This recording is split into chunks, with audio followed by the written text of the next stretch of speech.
Hi, I'm Marty Nimco. Dials.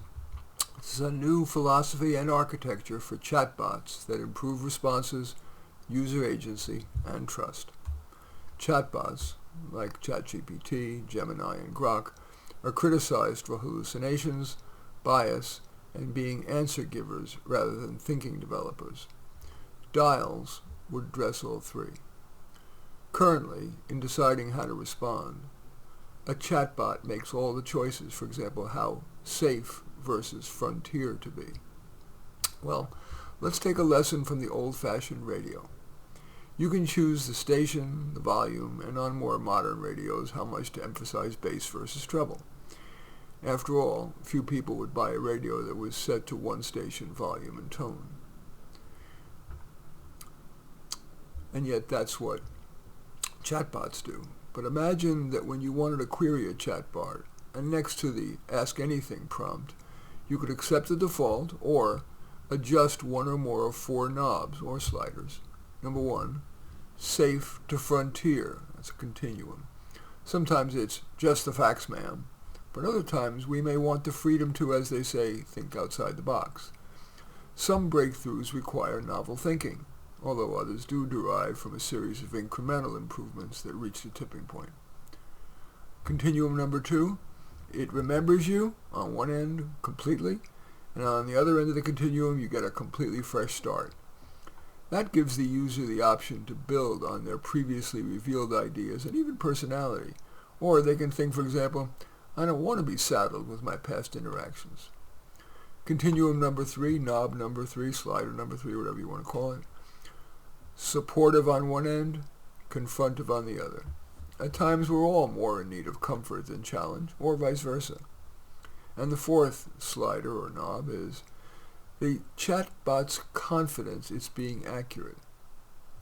If I want a reaction to an idea on how to reinvent education, I may want more gray area, so I'm willing to accept lower confidence. In contrast, if I'm looking for best practice on how to grow an expensive tree, I will want more certitude. The chatbot's response could include an estimate of its certitude, say from 30 to 100. Less than 30 probably shouldn't be reported. To keep the choices dynamic rather than static, when starting a thread, the user accepts the default settings or adjusts one or more of the four. Guardrails would remain, but mainly advisory rather than heavy-handed refusal to answer or a lecture. For example, when users choose a safe, on the safe to frontier continuum option that's above the 75th percentile or below the 25th, in other words, more than 3/4 of the way to the right or below more than 1/4 of the way from the left end, they'd get an advisory such as, your answer will rely on low confidence or speculative information. Guardrails against queries that clearly are inimical to gross world flourishing, a term I like, such as instructions on how to incinerate a city, would of course be blocked, although even then done with tact, which is more likely to deter than refusing to answer.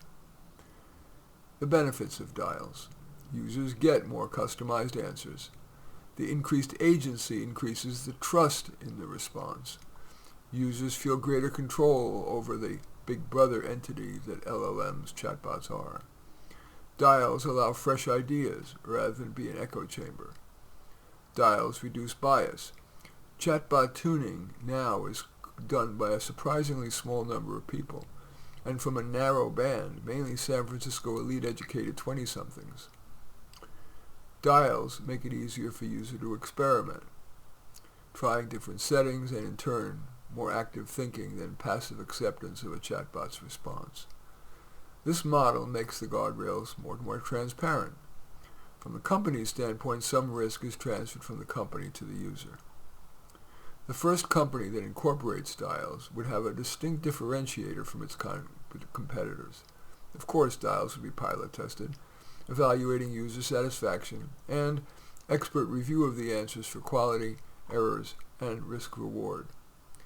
Those evaluators should be selected on what I call wisdom, full dimension thinking, considering short and longer term impacts on all stakeholders, more broadly what I call gross world flourishing.